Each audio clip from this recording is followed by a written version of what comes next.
À l'écoute, exprimez-vous en toute liberté.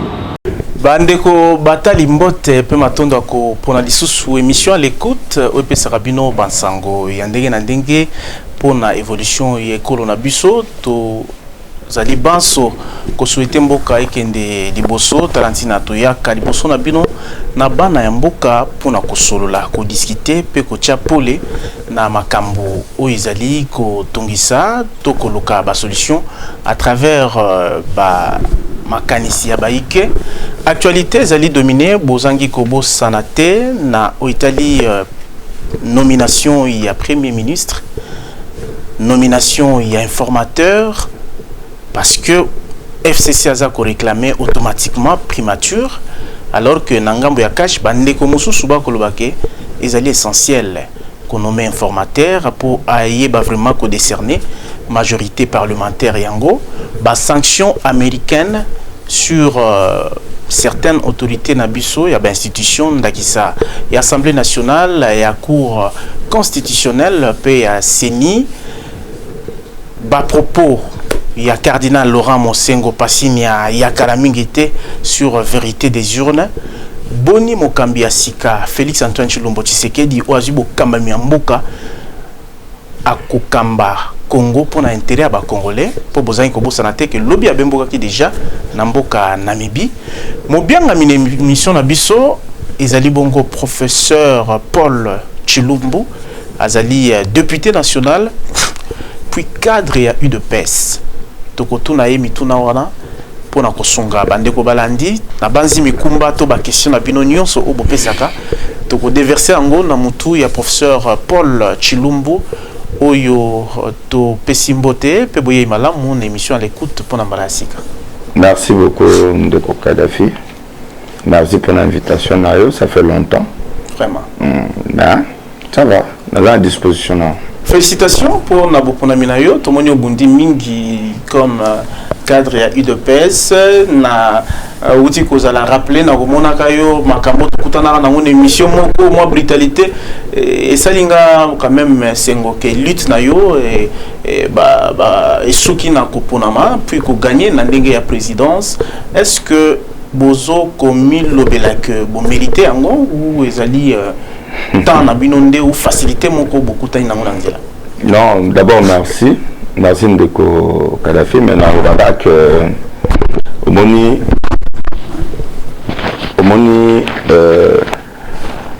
biso za IDPS.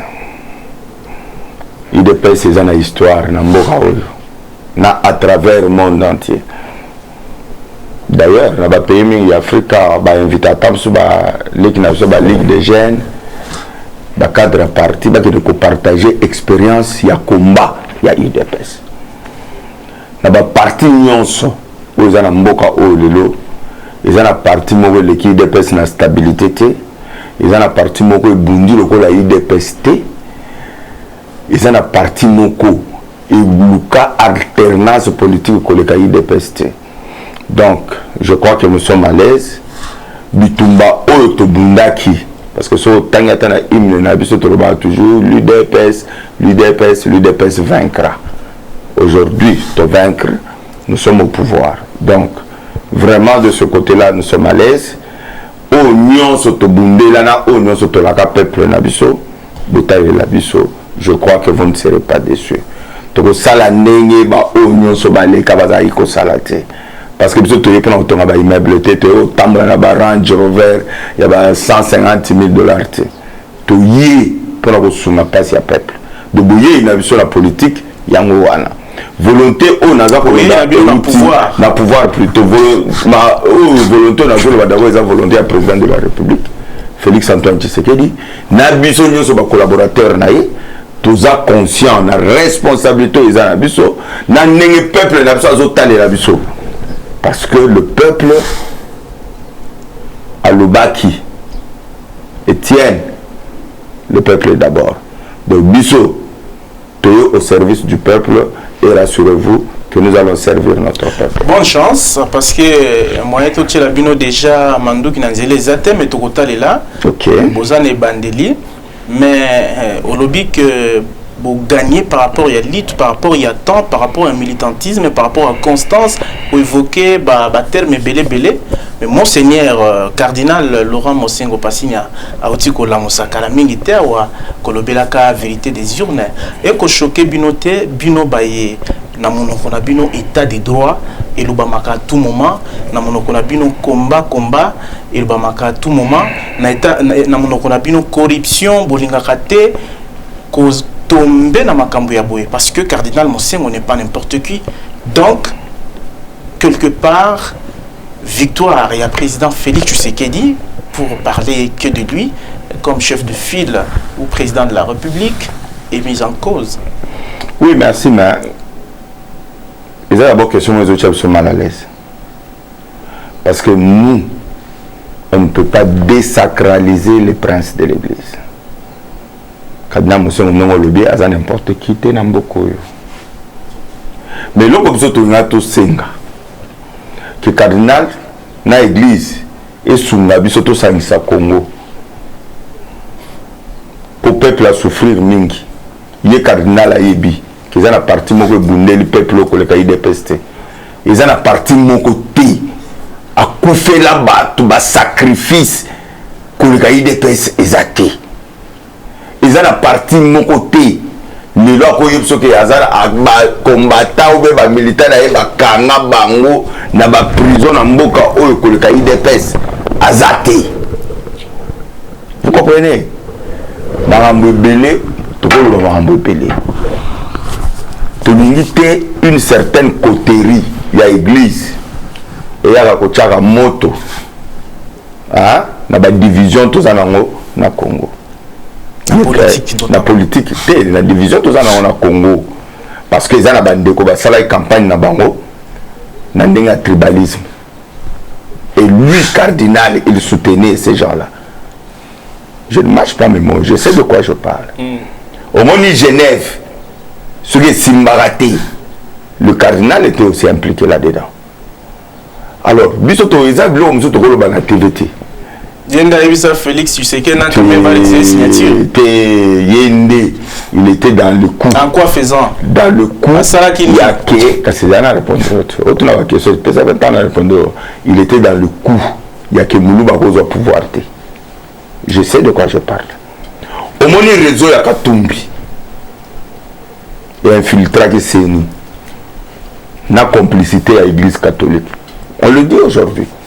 Au moins, ma élection. Katumbi, votre ancien bailleur. Papa Kwambroué, tu es très important. Mais on a retourné un peu. C'est une polémique. Tu es polémique. Non,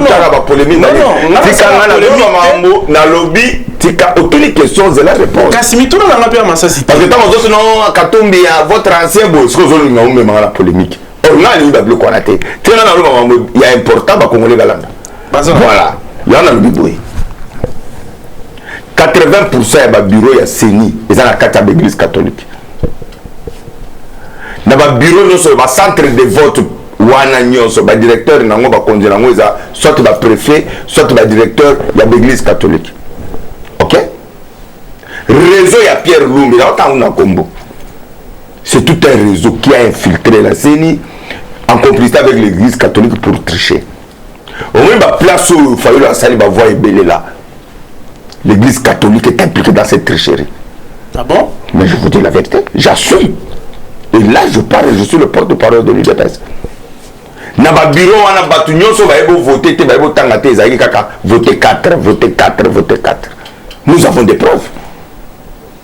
Alors, vous êtes de lobby, hein? Quand il y a une polémique, on a, et c'est qui? Le temps est de économie, tout ça, la moussala pour le Congo. Au moins, les fonctionnaires, policiers, militaires, on a tiré la Babylone, sauté, en vérité, au bout de conforme. Qui est la Cour suprême et Cour constitutionnelle. C'est là où il fallait apporter des preuves que vous gagnez qui. C'est là où il fallait apporter d'autres fanfaronnades. Le président de la République est Félix Tshisekedi. Cette page est tournée. D'ailleurs, je salue, ils ont même communiqué ensemble. Au moins, ils ont communiqué, mon responsable. Tshisekedi, c'est le président. Tournons la page. Parce que nous allons organiser les élections les plus transparentes dans Mboka. Nous ne disons pas après 5 ans. Nous ne disons pas que l'élection on a organisé qui est parfaite, que nous avons été satisfaits. Non. Il y a eu de la tricherie à un certain niveau. Qui vous a favorisé? Non. Mais est-ce que c'est nous qui avons organisé les élections? C'est nous qui étions le pouvoir organisateur des élections. Est-ce que Nanga pouvait tricher pour nous? Ou aller tricher pour la camp où le Bacha qui est Kouma? De l'éloge, nous voulons convaincre les Congolais que Nanga a triché pour la IDFS. Bateau, ceux qui sont dans bateau, Nanga Nambuka. C'est nous. Nous disons ceci. On devait commencer quelque part. Tout le monde qui alternance aujourd'hui. Le nom Félix Tshisekedi, c'est lui le numéro 1. Le garant des institutions, la bonne marche, il y a conduite, il y a l'État, c'est Félix Antoine Tshisekedi. Boutali là. Biso de déroger la responsabilité dans le soutien. Nous allons les assumer. Te promettre Congolais état de droit, papa, yo vivant dans Bogo Tamsou depuis Erwan Tamsou dans Botamité. Depuis Maréchal Mobutu Tilelo. Yo sommes en opposition à la meeting, à Zotambola, Nenge, Fayou, à Zotambola. Gaz lacrymogène, blessé, pas Bakani Moutouté. Yo sommes en Boko. Opposition à la meeting, à retransmettre en direct dans la télévision nationale. Pour le professeur Paul Chilumbo, lokola UDPS bakanga batunaye mingi, lokola UDPS aumele mingi, cardinal Mosengo azali na droit et à réclamer vérité des urnes était. Olobine bandela ozana respect mingi surtout kaza n'importe qui te pour dire que makambo père lo bakazaka n'importe quoi te. Ndenge nini ozali ko indexer na makambo tribalisme na makambo ba raté à Genève et makambo église catholique impliquée dans bien. Alors n'importe quoi te melelo, alobi n'importe quoi. C'est vrai. Pourquoi? Je vais dire ceci. Au Moni, il y a une polémique. Donc Martin, il peut penser, peut-être de bonne foi qu'il a gagné. Je dis, il peut penser.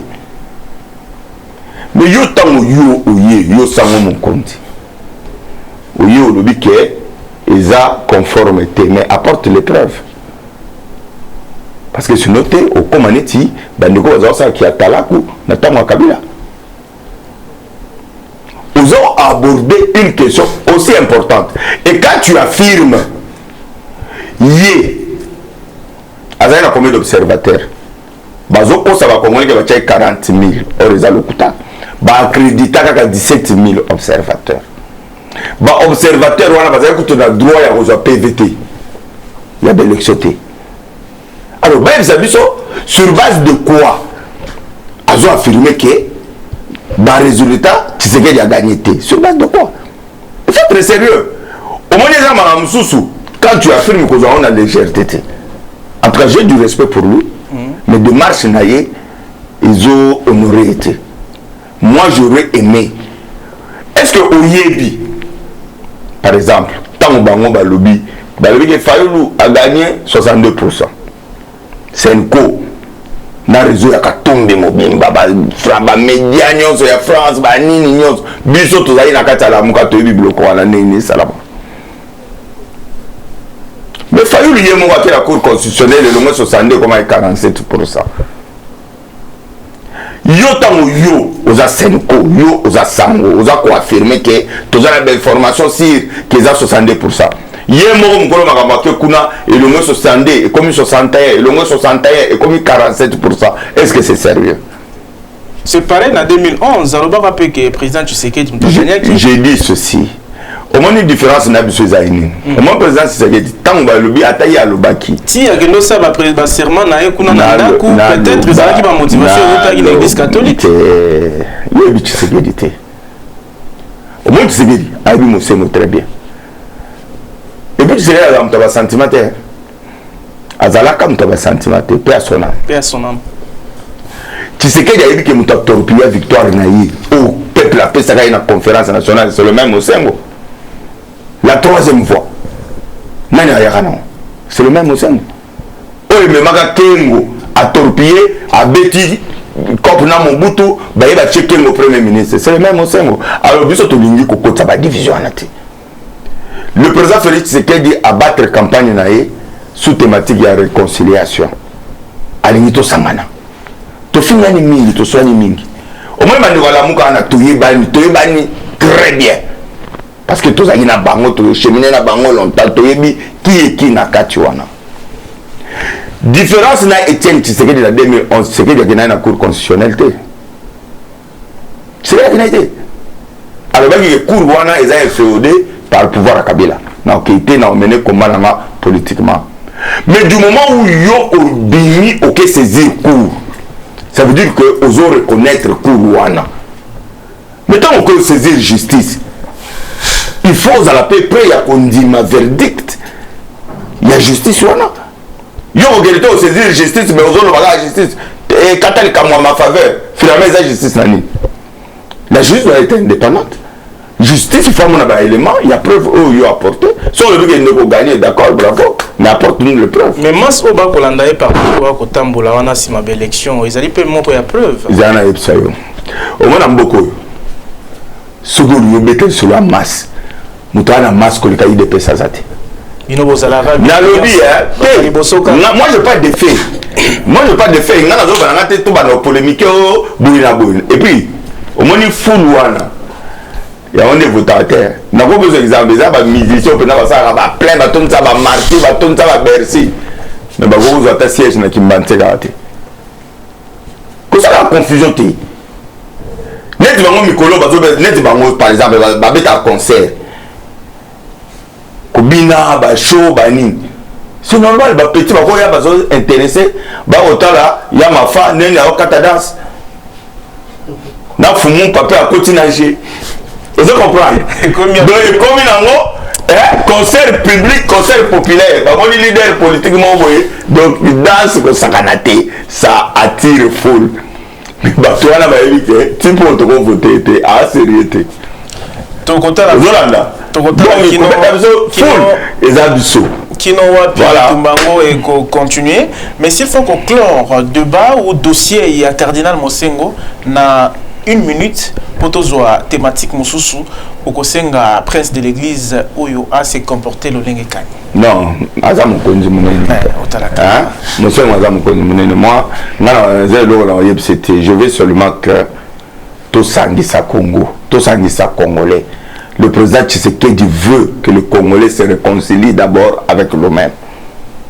Toi, attiser la division, toi, attiser le tribalisme. C'est ça, gangrène wana et bouma mbokana biso. Biso de nous allons vivre une époque à maréchal. Sous dictature. Nous avons la confusion. Maréchal, référence à l'Ibosso, nous sommes à la dictature. Ce que tu as dit, la dictature. C'est ça.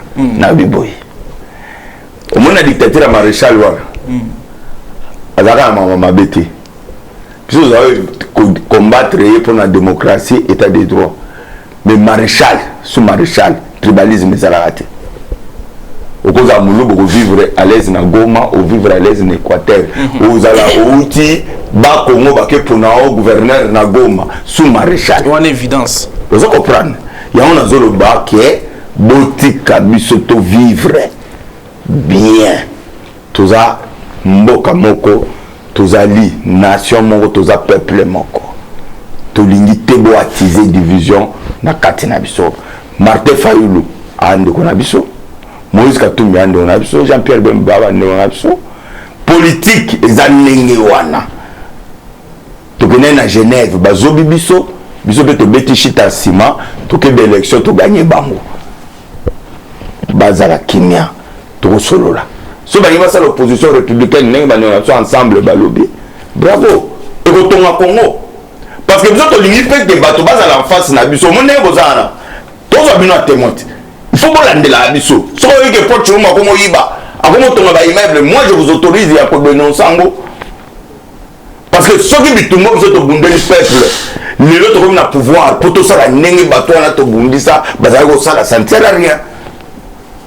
Nous disons que aujourd'hui Congo est une opportunité munene il y a étellement et comme nation munene dans le monde entier. Mais pour cela, nous devons d'abord être unis.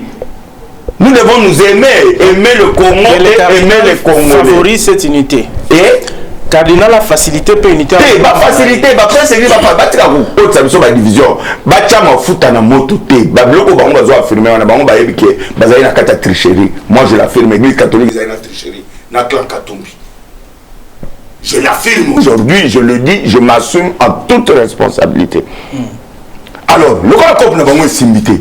Pas fait manier. Alors, vous comprenez? Batika, oh, vérité désir, oh, Babylon, on va mettre en Kabila. Biso de Zaïd Depes. Monde entier, et lui qui peuple les anaïs Depes. Tant on va proclamer Fachi, président. Ouais, non, moi qui me mettais le maquis. N'a vu comment on me mettait le maquis. Na poto ba congolais na awa moki mo mettre le maquis. Fallu la décréter la ville morte à Kokakian. Alors vous savez so koko tsaka ba polémique. To biso to linga moto ane kufa. Mafaya to solo agem pangi agem wash. To solo la wash na met vanda wana. Oligo sa ni opposition. Bravo. Hémicycle les akuna aza élu député national. Bo sa opposition. Oligo sa ni on travaille pour la biso pour nous aider. Il y a un baïdé là sur tout le Congo. C'est ça. Vous avez repéré même primature n'est-ce qui n'a pas cessé. Nani? Vous avez repéré primature à tout le monde qui bat dans le central que vous avez fait ça la primature. Ah, tu as commis ça l'important. Tu as commis ça l'important. Nani a repéré primature. À la majorité, il est parti là, il a député Mogoye Moko. Vous avez un député qui a fait primature pour ça. Aujourd'hui, vous avez boté Kabiso. Tout ça là, ma caméra, comment primature ou dans la FCC, on est besoin de majorité dans le Parlement. Il va faire primature au nom de quoi? Bon, ça on est. Le banc est absolument là, Kabila, n'a pas de majorité, Babi Moussayé, Premier ministre Yabango, mais Bisso, tu es dit mais bien comme Moka et Sengheke, nous avons la majorité, ou bien coalition, ils ont la majorité dans le Parlement. Il y a un Premier ministre, parce que il y a un mis ça là, oh, Bazoli n'a pas fait ça, on a PCP en haut, Azati. Nouvelle sanction américaine contre Bemina Corneille Nanga, puis président et à cour constitutionnelle pour nous citer qu'à Bango ba grande affiche. Est-ce que moi qui peut discréditer la crédibilité de l'élection et à président Félix Tshisekedi parce que bah fait bazo relevé dans 4 ezali il y a la corruption liée à processus électoral. Oui. Alors le vainqueur ezali président Félix Tshisekedi Antoine. Et moi qui est discrédité, il faut, il y a un journaliste. Est-ce que tu as communiqué en bien? Communiquer le lobby. Ça, on a même le téléphone. Au cas où on a le téléphone, on a le problème, on a le lobby. Communiquer le lobby.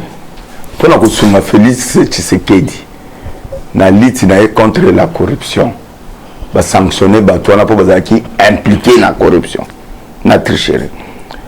Il faut retenir. Pour assumer passif, il y a une ancienne majorité présidentielle. Bon, on va dire que le gouvernement américain et le gouvernement autonome, indépendant, a sanctionné selon vous comprenez? Biso na carte de lobby non, chasse à la société exaltée pour la stabilité. Mais ce qui va régime, le gouvernement, il y a les bandes. Bamoni ndeko oyo, nandeko oyo, amto kanyaka, amto corruption, aza munyibi, aza fraudeur, aza boui. Où est notre problème? Ils doivent assumer. Parce que bah fait on va reprocher bango. Ils doivent justifier cela. Vous comprenez? Donc, nous sommes pour défendre Bato Baïba, Nathan Kabila. C'est pas ça notre travail. C'est vrai, parce que si tu as que tu fais la boîte, il y a Pandore Rwana, de Tolande la bateau, nous sommes Baïba Toko Kanga. Au moins, comme les politiciens, nous sommes Baïba faut pas Kanga. On te met mutu nyonso ozomona bao bazo tchao ba cravate na ile pesa bazate to iba te ba ile pesa bakena na pouvoir na ile pesa na lobby ba ile pesa ki ambongo na butu maboko pembe misapi pembe Bachi yana lobby boy na lobby boy to yo kala bien même bateau bazalaka IDPS sur le lot okekota na mbeba ya kanyaka. Il y a corruption, ya muyibi ozo nyoko la congolais po et donc nyoko le congolais na mboka o ils a corruption na impunité le latiment vengene no boy il suffit ba tcha ta vice ministre lobby au commune na banda kuna sosimat na bombe na boy ozo tuna banda kwa l'état bo frapper bo changer ba document et comme ya bino et le que zo bo ma Congo ya mwana vous comprenez donc biso to yité na pouvoir ya lelo ya Félix Tshisekedi pour soutenir l'anti-valeur. Vous comprenez? Donc, nous allons combattre la corruption avec la dernière énergie. Aux ans, presque le même propos, on a envoyé à Donald Trump, qui parle président Félix Tshisekedi. Alors, les sanctions, on a la logique. Il y a qu'à lutter contre la corruption et le président Félix a prôné puis état des droits. Alors, Batmousou peut pas soupçonner na cessé que la démarche na bino, boy ba ko fragiliser notamment Batuya Bongo, donc c'est président de la cour constitutionnelle. En quoi il serait indexé na makambu ya wana bolingi bo déstabiliser pour la magie au bolingi bo meka une année après il y a qu'au dissoudre le parlement. Au tcha mutuna bino o ya ko entériner la décision. Est-ce que Batola va vous en raison? Au moins, il était fonctionnable. Au moins, le gouvernement, c'est quand même une mobilité. Celui qui est déjà ministre des Affaires étrangères, hein, beaucoup soupçonnés. Si le lot, chez le ministre des Affaires étrangères. Le lobby est au salat. Tu es le lobby. Chez le ministre des Affaires étrangères. C'est-à-dire que ce que ça a démarché au Kazakh, maman ba état les années que au vieux néné tout ça la interview na tongo combien libanda au vieux naza déjà été ce sont des mécanismes il y a des procédures au moins nous avons besoin nous sur la président Trump pour que c'était déjà facile même pour convaincre le gouvernement il y a Amérique qui est sanctionner je te dis ce sont des choses qui peuvent se faire et qu'on traîner même 6 mois 8 mois une année. Félix Azatana, un mois quand le gouvernement a vu convaincre non. Ces dossiers-là, il a qui suivi depuis. D'ailleurs, maintenant, ça va sanctionner. Le gouvernement américain, le Baki Bandakala, qui va sanctionner, qui a entravé des marches vers de bonnes élections, tout ça. Les menaces là. Alors, Bandeko Bazawana, n'est-ce pas? Ils sont sanctionnés, c'est à eux de se défendre. De dire que non, Maramo vous a reproché Bissot, Bissot devait bien monter. Donc ce n'est pas le gouvernement Tshisekedi, le pouvoir Tshisekedi, il faut défendre. C'est leur passif, ils doivent l'assumer. Merci beaucoup, prof Paul Chilumbu. Na moni question, il y a réclamation, il y a FCC, vous avez sous matin embelleté parce qu'on lobby déjà que primature ils ont revenu au Bango. Donc au bas pour réclamer, ils allaient droit, ils allaient acquis. Inutile, il y a un informateur. Non. Informateur à Ozala. J'ai un option. Majorité au Bandeko, c'est une majorité virtuelle. Il y a virtuelle. Il y a au moins, tu peux penser à la majorité. Tu sais les majorités. Il y a un mot. D'ailleurs, Bango, tu n'as pas 2000. Il y a un option. Ah, la député de l'État. Au moins, c'est la 2011. Au bout de la majorité, il y a Bango na Bango. Il comprend la Bango pour que tu aies été. Mais Kabila n'a pas informateur. N'a le bien Bango na Bango. Vous comprenez? Mais quand au Parlement, il y a Sangisa, nous avons la majorité. Non, mais cette majorité doit être confirmée et constatée par l'informateur. C'est constitutionnel.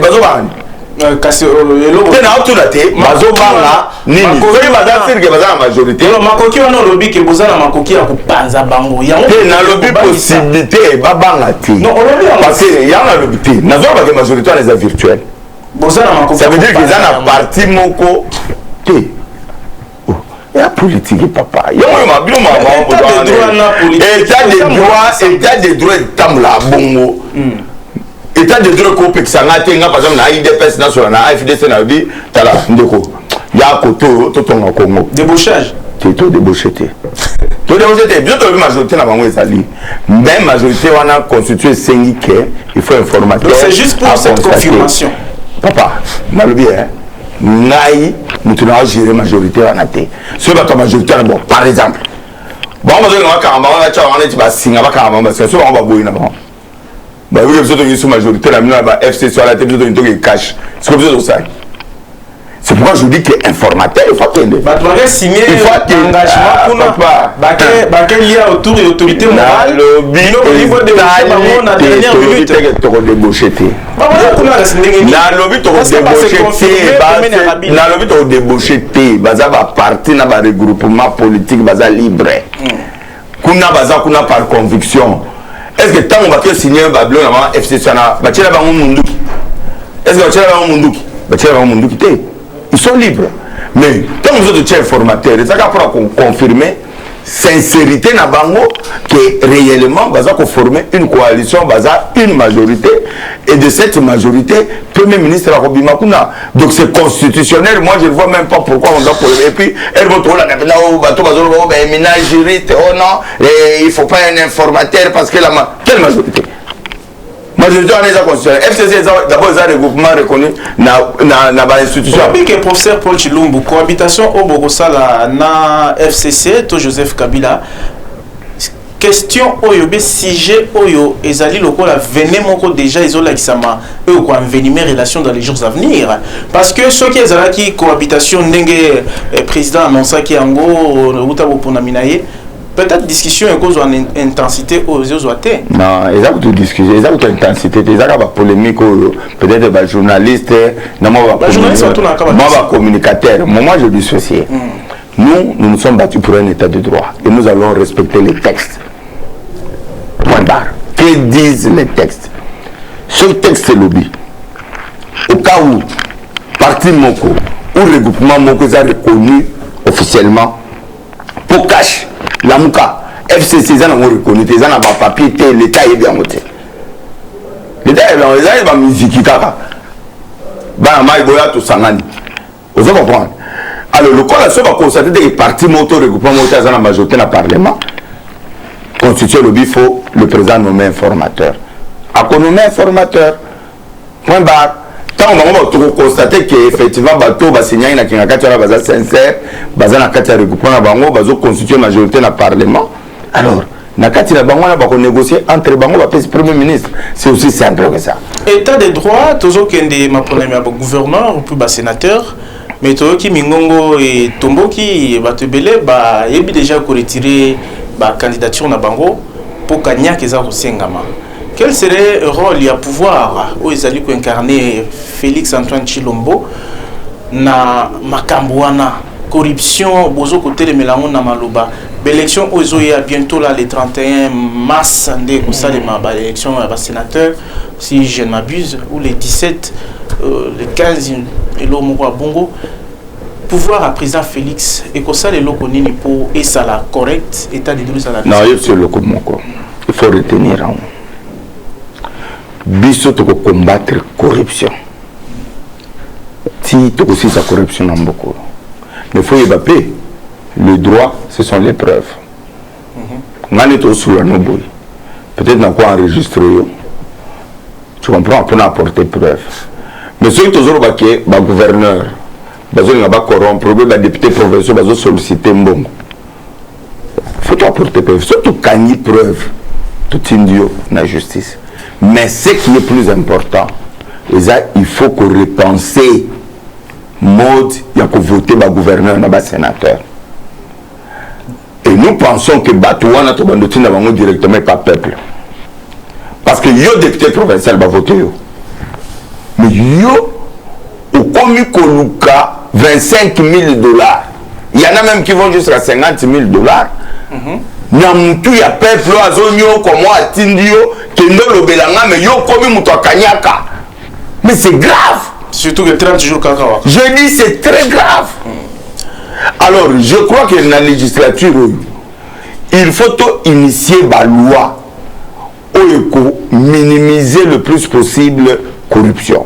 Et je suis sûr que en 2023, le gouverneur Aroponama un suffrage universel. Donc, battre la campagne, que le meilleur gagne, le peuple a voté pour les députés provinciaux, baza corrompus. Ce qui majorité parlementaire par rapport à la cartographie au Tozanango et Tikali Bongo, est-ce que président Félix a causé la fragilité quand la que la province mingi causé la juré na pouvoir et FCC?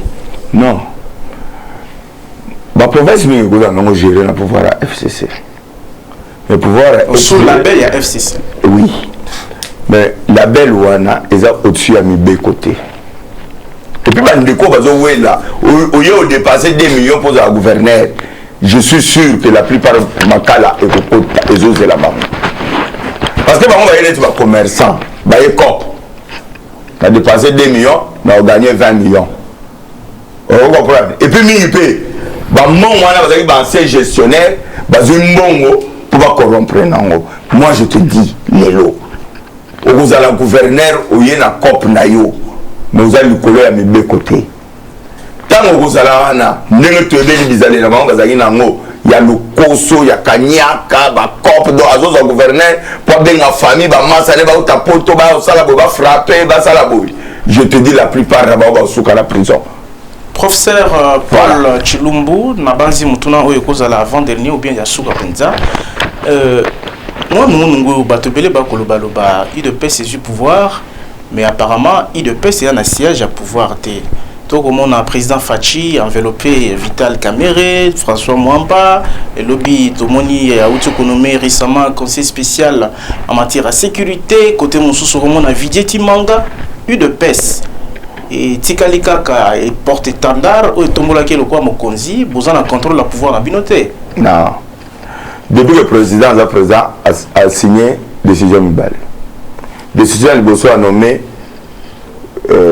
président Vital Kamere comme son directeur de cabinet. Décision, il y en a Eberand comme son Dirkaba. Décision Mibale a nommé conseiller spécial Naye. Au moins, na cabinet à président. Pour constituer, il faut maîtriser bateau au Kota. Président Koussa la cabinet ne kiboudi te. Adona ba membre UDPS lingeza kiboudi. Te na lobby a Yopenda pardon. Tikanga. Ngana loba, o mama la loba. Ata ba toa so ba mona za clair be yo s'embrouiller. Na lobby boye, tikanga na sisa, na lobby boye. Ba mo ba oye. Na lobby boye. Il faut consulter les gens et mettre les gens non seulement la compétence, mais la fidélité, la loyauté. Vous comprenez? Les critères, il faut ça là. Ils n'ont pas caméra, oui, mais non, vidéo, tu m'as François. Vous comprenez? François, on va nommer François Béa. Batouana, Bazako et Souma président. Mokonza Moka, Oyeza Félix Tshisekedi. C'est lui le visionnaire.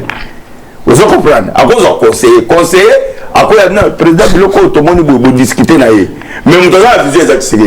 Donc, il faut que président pour atteindre le visionnaire. Merci beaucoup. Dans le cabinet, il y a IDPS, à cause de la kuna plein, prise à pouvoir, il y a IDPS. Dans le ministre, pays IDPS, à cause de la kuna, prise à pouvoir, il y a IDPS. Devant le IDPS, va se tranquilliser. Merci. Et à pouvoir, merci beaucoup. Mettre au gérer, il y a FCC. Merci beaucoup, professeur Chilumbu. La franchise, puis Ndenge aux alara souple, pour répondre à ma question, à Taïza et auteur à Makassi, mais on peut répondre avec beaucoup de facilité. Tobanzi Bandeko Balandi, bon, Moni. Professeur Paul Azali, porte-parole à IDPS, moto à Kalana IDPS, professeur d'université, puis député national.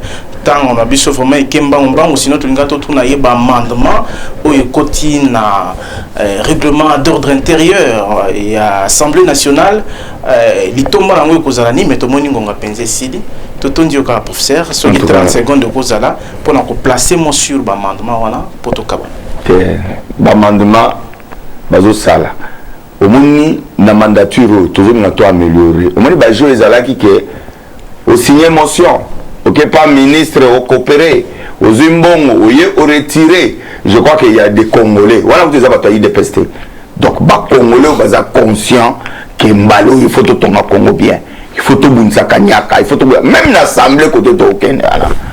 J'ai à vous trafiquer la ministre, et si la peau. Corruption, tu peux combattre yango, on insiste. Kanyaka, tu peux combattre yango, yango nde nyokoli congolais. Mon ya Congolais kota na caisse à l'État et sous le peuple congolais. Le président Félix Azouine c'est 163 000 dollars. Attaque au Ebima qui est banité émission Sili bande. Oui, Ebima qui est banni. Kata émission na nenga ba bloc a bonté. Oui, Ebima qui est banni. Oui, tikali azomisi. Et puis président Félix, yem da gérant Mongo. Azala service, il y a finance la présidence. Ce pimbongo bimi. Na basak. Attends, émission c'est la thème. Ozo qui est thème polémique. De Bakatamo, retiré parti. Pour Robert Tate Okimi, oui, monsieur, c'est le tête, on lobby la yango. Il y a un lobby boye. Président, Azopé, c'est un exemple. Yo ministre peut ok zongisa bolingo na polémique pour congolais azaka bongo basali les Camerounais les Félix Mutasali yango mitema mabe tant Kabila za voyager on a tenu à dépasser combien za zongisa combien merci beaucoup yo na tant Kabila bazongisa bon na merci monsieur Souraki déjà merci à Kitoko professeur Paul Chilungu totonyo lisusu totondi bandeko bazaki sima caméra Guy Ndombele pe trésor Kateye na bosanité ndeko langai Flavien émission to kondola botika na kimia to koyamba invité mususu miko ezali koya mo miseno na poto bo misana ko s'abonner na Kadhafi Mbumbudi pour bozo bansango ya sur pe ya solo. Bye bye. À l'écoute, exprimez-vous en toute liberté. À l'écoute, exprimez-vous en toute liberté.